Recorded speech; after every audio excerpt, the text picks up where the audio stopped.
thinks that the first step to building a business is to post on Instagram. I'm about to tell you why that is completely backwards and what I'll actually do instead if I were to start from zero today. So stay tuned. If I was starting a business from zero, here's what I do. And it's probably going to shock you because it's going to go against everything that you know about building a brand online. I wouldn't post on Instagram first. I wouldn't post on any social media platform first. I'm not posting any coming soon stories, none of that. Because here's what I see happen all the time. Entrepreneurs get a new idea, they get all excited, they post coming soon, and then when they launch, they hear crickets. Why? Because they were posting to avoid. Nobody cared, therefore they don't get any engagement and their launch flops before it even started. Here's the thing. Instagram might not be where your audience is. Your audience may be on Facebook, TikTok, YouTube, heck, even Pinterest, or they may be somewhere completely different. But you wouldn't know that because you didn't do the research. And if they are on Instagram, why would they care if you didn't give them a reason to? You haven't built trust. You haven't positioned yourself as the solution that they're looking for, and you definitely haven't built a brand. And while we're talking about brand, let me put you up on game real quick because your brand is more than just your visuals or a vibe. It's the entire experience that your customer has with you. And one of the biggest places where business owners miss this is the post-purchase experience. You can't claim to be a premium brand and give them a dry thank you page with no real strategy behind it. This is why I love Upsell.com. It's a Shopify app that helps you elevate your post-purchase experience just like the luxury brands do. Instead of letting your customers fall into a black hole after checkout, Upsell.com helps you customize your thank you page, add strategic offers, personalize flows, and actually guide your customers on the next step of their journey. It's simple, clean, integrates with your brand, and it honestly allows you to level up the entire brand experience without you having to do too much. I'm going to leave the link in my description so that way you can try completely for free for 30 days and then get 10% when you're ready to go all in. Now, let's get back to the video. So if I were starting from zero, I would focus on one platform and I wouldn't even post on that platform until I was clear that my audience was there and I had a clear strategy for it. Now, I'm gonna get deeper into this and I'm gonna break down the exact steps that I would take if I were starting a business online from scratch.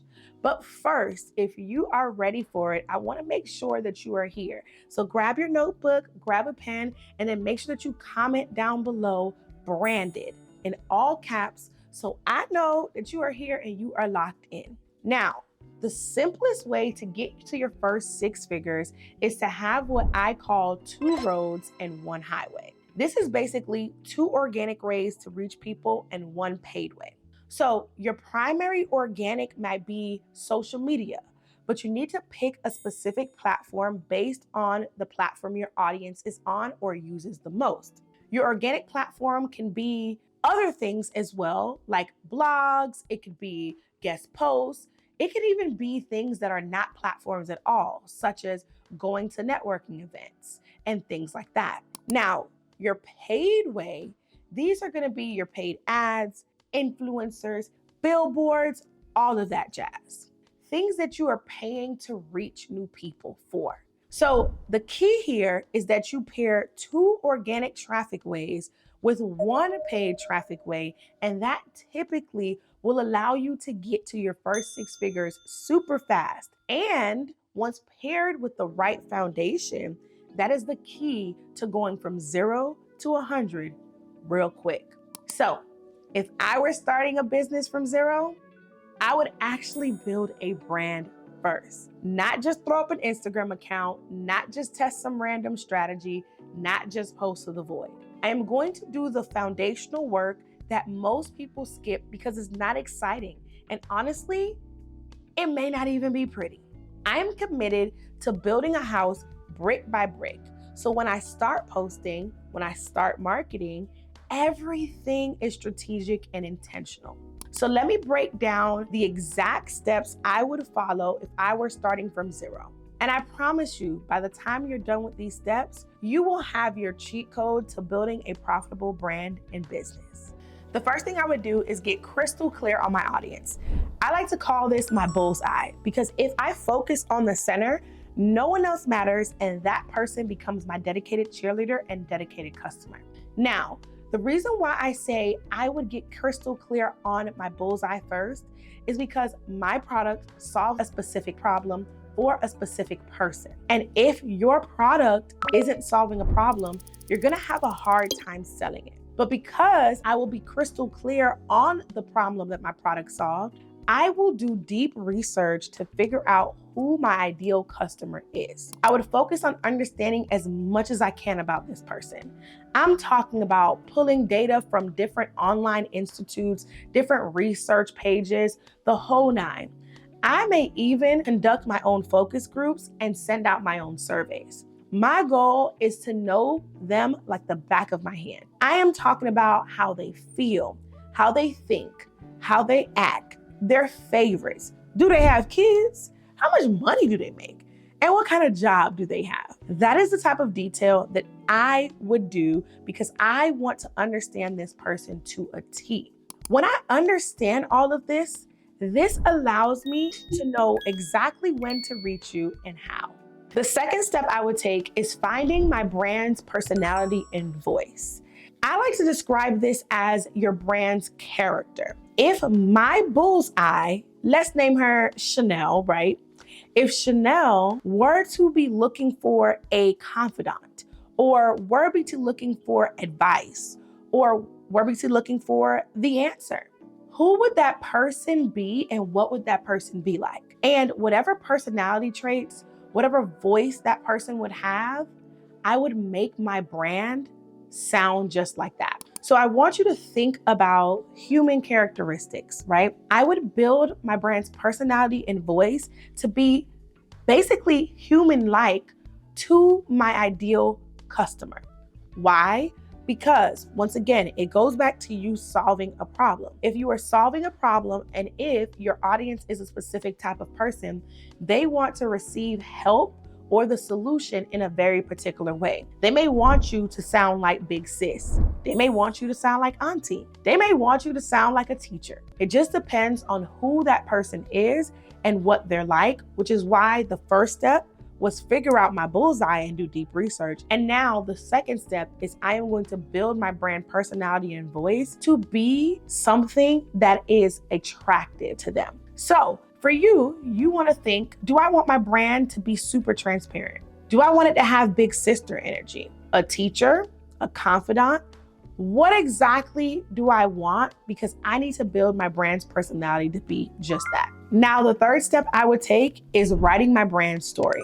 This seems way more complicated than it actually is, so I'm gonna simplify it. Because if I were to be crafting my brand story today on a blank sheet of paper, what I would do is I would think about the product. I would think about whose problem I'm solving with the product, why I decided to solve that problem, and more specifically, what my experience with that problem is. See, my experience could be firsthand, meaning that I had the problem myself and I sought out a solution to solve the problem. Or it could be a secondhand problem where somebody that I love dearly was experiencing this problem and I saw how they were feeling and what it was like. Or it could be a third-hand problem where a group of people that I got to observe were experiencing a certain problem and I thought that I was the expert or in a position to provide a solution to it. No matter what your experience is with the problem, you have a story.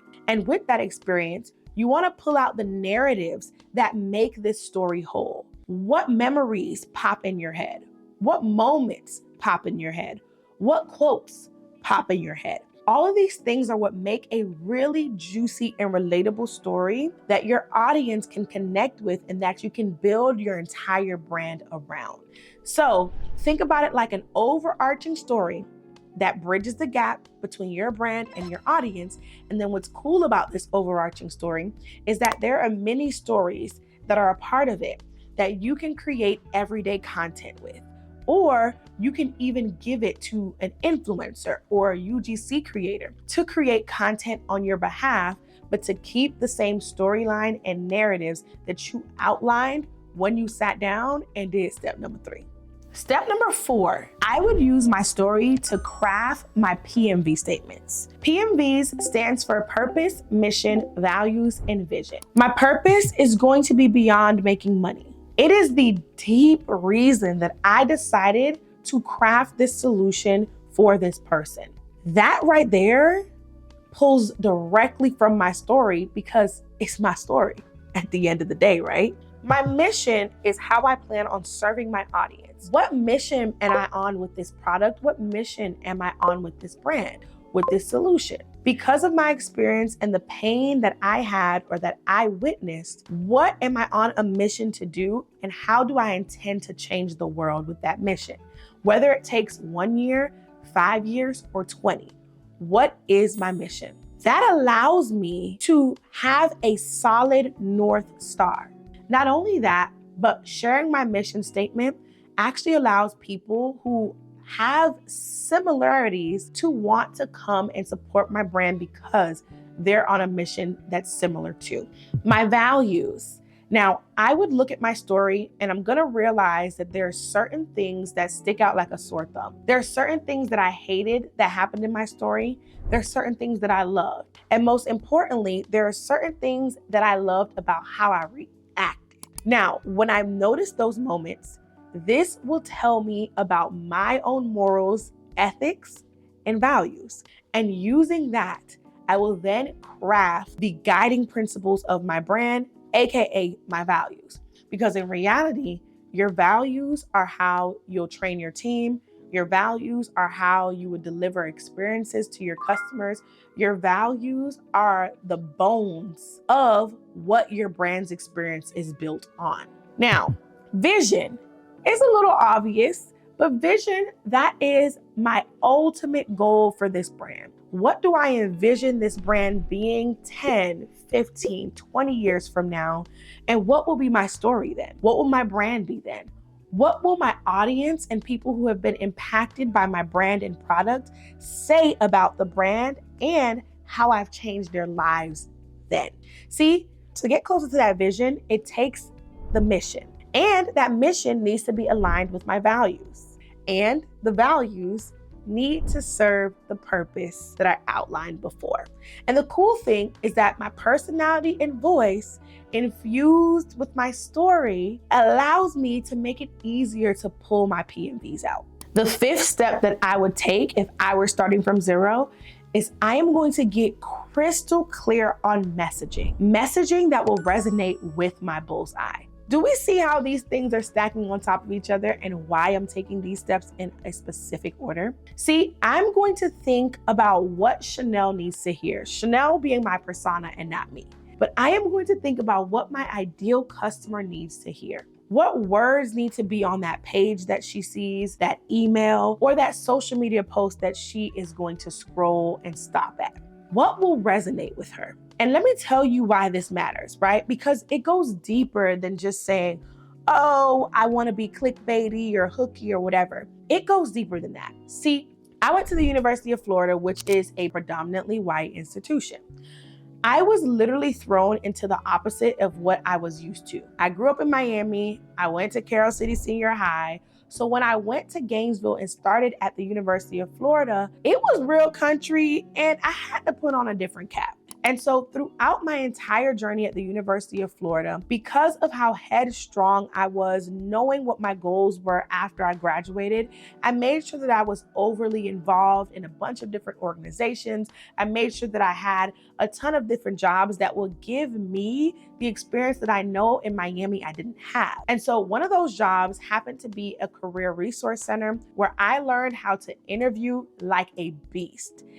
And when it came time for me to interview, you could tell me that I was not from Beverly Hills because that is exactly what I sounded like. I definitely did not sound like Carroll City, where I spent many of my adolescent years at. And so I carried this same energy to Atlanta, where I started my corporate career. And I was often the youngest and the first Black person at certain companies.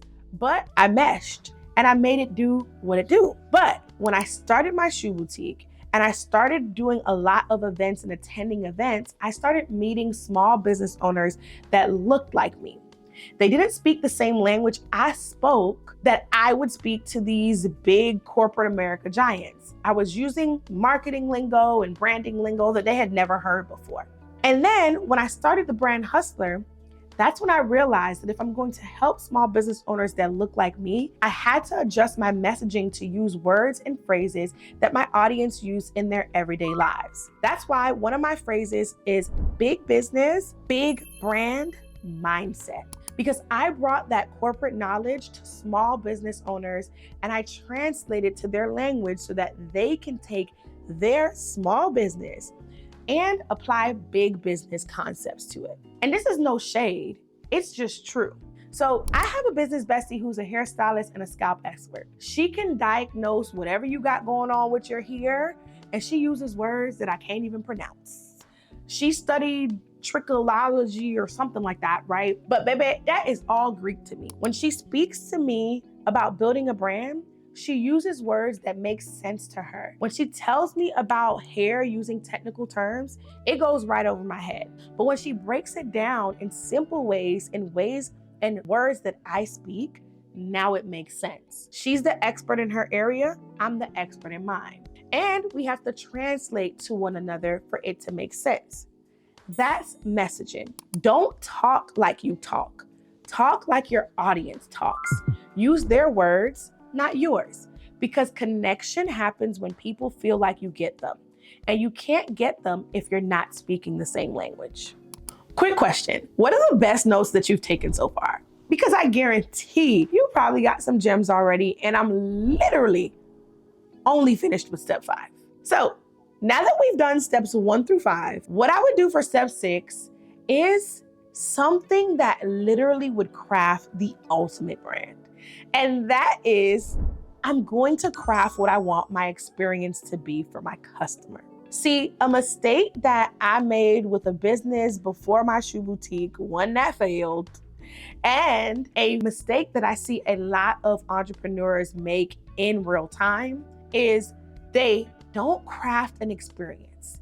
And then when their customer complains about something, they get mad because their customer experienced something opposite of what they intended them to feel, when in reality, they never actually mapped it out or created the process systems, invested in the tech tools, any of that to actually make this experience a thing. If you want your customer to feel supported, to feel guided, why in the world wouldn't you craft an experience where they could reach out to you via chat before they order, and an experience where they possibly have a hotline post-order that they can get in touch with someone so that they can know how to use their product, or if something's late, what's happening, all of the things. Now, your experience that you want to create is completely up to you. Just make sure that if you want your customer to feel a certain way, you craft the experience to make sure that it evokes that certain emotion and feeling. If you didn't, you have no rights to complain. You can't get mad at customers when they're finding it hard to figure out what to purchase on the front end, and then they end up purchasing product A when in reality product B is probably what was best suited for them. But because you didn't think about the experience, you didn't craft comparisons, and you didn't put comparisons of products on your website. You didn't craft a hefty FAQs. You didn't involve a live chat option on your website. You didn't do none of these things. And so people have no way of knowing which product is for them. Maybe you could have even created a quiz and put that on your website. But because you didn't intentionally think about the experience, you created a gap. And that gap causes unsatisfaction. So in step number 6, I would make sure that I thought about how I wanted my customer to feel, what I wanted them to think, and what I wanted them to say about my brand. And based on that, I'm going to craft the experience so that they feel that particular way. So if I go back to my shoe boutiques example, I had a shoe boutique and I wanted people to feel exclusive in the heel. Like it was a limited edition type of thing. And typically these heels were best fit for special occasions. So what did I do to ensure that they felt this way? Well, I ordered things in small batches, and I typically ordered things that weren't in the mass market. Not only that, but I made sure that when I was doing my events, that I had fur carpets, shoe mirrors, videos showing them how the heel looks with a full outfit. I had a blog on my website that gave them everything from outfit tips to how to walk in heels tips.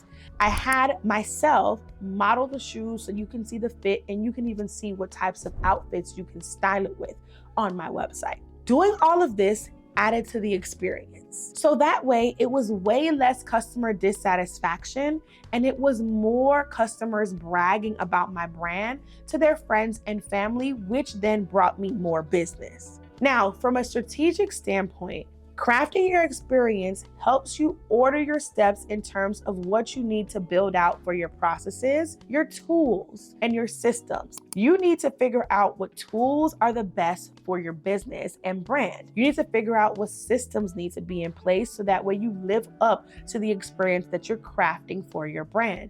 And this even tells you what team members to hire. Because if you know that you want to give 24/7 support, then you probably need to hire somebody that's on the opposite time zone of you.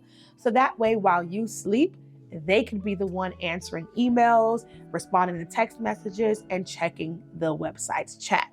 So just like I develop processes, teams, and pick the right tools and create the right systems, I can also create content based off of this experience.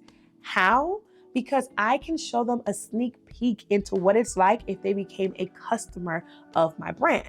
I can also highlight the experience of past and current customers so that they know what they can look forward to, and that alone can get somebody to buy. See, the reason why we buy from a lot of high-end brands is because there's a level of exclusivity, and there's just this added touch of elegance and special effects that makes you feel like you're a VIP. And the reason why we want to buy into it is because we were shown that through other people's experiences that the brand either highlighted on their own or that their dedicated cheerleaders and customers, aka their loyalists, highlighted for the world to see. Now, once I'm done with all of those steps, here's the fun part.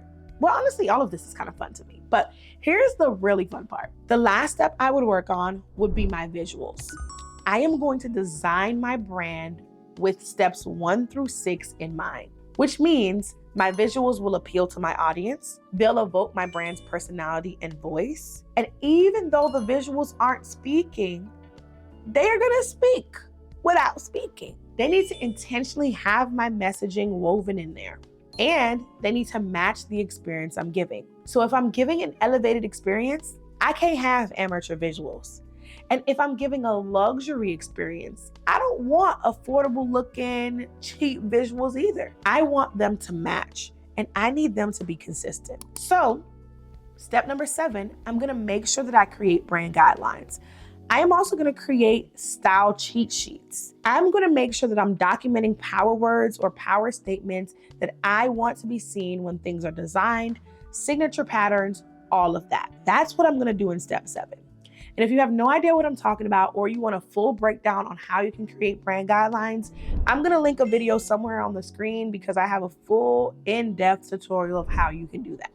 Your brand guidelines should include your color palette, not just pink and gold, but a full array of hex codes that create a color palette. You also want to include your CMYK and RGB. This should have your typography, where you're going to use certain fonts, how much spacing you want between letters, what your logo looks like in different formats, the whole 9. Your brand style sheets should document your visual voice. Are your images bright and airy? Are they moody and dramatic? Do you use a lot of white space, or do you like things kind of packed and abstract? What's your photography style? What graphics and icons will you use? And those power words and statements I mentioned, those are phrases that will show up consistently across all of your visuals, like your website, your social media graphics, your emails, even your product packaging. These words reinforce your messaging and help people remember what your brand stands for. and your signature patterns. Maybe you have a certain type of border or a specific way that you lay out information. Or maybe there's a visual element that shows up on everything you create. A brand that comes to mind is Juvia's Place. Literally on their packaging, they have a pattern that is so distinct that there's no way that you don't know that that is their cosmetic brand. All of this work that I'm going to do in step 7 ensures that whether someone sees an Instagram post, visits my website, or holds my product in their hand, they know that it's me. They know that it's my brand. The visual experience is consistent and intentional, just like everything else that I built. Now, you're probably wondering, you went through all these steps and you didn't mention nothing about an Instagram and nothing about a social media. But I actually did. Because if you understand your audience and you research them deeply, you know what platforms they use, therefore you know how to pick. You are going to focus on the platform where they actually spend their time. And because you know your personality and voice, you know how to show up on that platform. Because you know your story, you know what content you need to create and cultivate. Because you know your messaging, you know what to say. Because you know your experience, you know what to promise. And because you know your brand visuals, you know how you're going to present it all. It all ties together. So no, your first step isn't to post on Instagram or on any social media platform at all. Your first step is to do the foundational work, because when you do and you finally start posting, you'll have something valuable to say. You'll know exactly who you're talking to, and you'll know exactly how to say it. Now, I just went through the 7 steps I would take if I were starting from ground zero. And although I covered these steps, I went through them fairly quickly. In my 6-figure brand masterclass, I go deep into each of these steps, the exact formulas, frameworks, and scripts that you can use to build out every single component that I just mentioned. Plus, I give you real-world examples from my journey, my clients, and major brands that you know and love. And it's only $27 right now. And honestly, I could pull this down at any moment or increase the price, because this is 2+ hours of a masterclass and bonuses that are well worth over $500. So I'm going to leave the link in my description. And if you are like, girl, I don't want to go there, I just want to go right now, head over to your6figurebrand.com so that way you can grab your masterclass. And after you're done with that, here's what I want you to do. Don't wait until you have the perfect plan. Start with step 1. Research your audience and find out where they're actually hanging out online and what they actually need. And speaking of online, you can follow me on Instagram at The Brand Hustler, where I drop gems over there. Make sure that you subscribe to this channel if you haven't already, because I post a new video every single week. And if you know somebody that needs to see this video, don't be like that. Share the video, okay? And remember, everyone else is posting first and building later, but no, you are going to build first and then post strategically. I'll see you in the next one. Bye, Hustle Babe. Peace.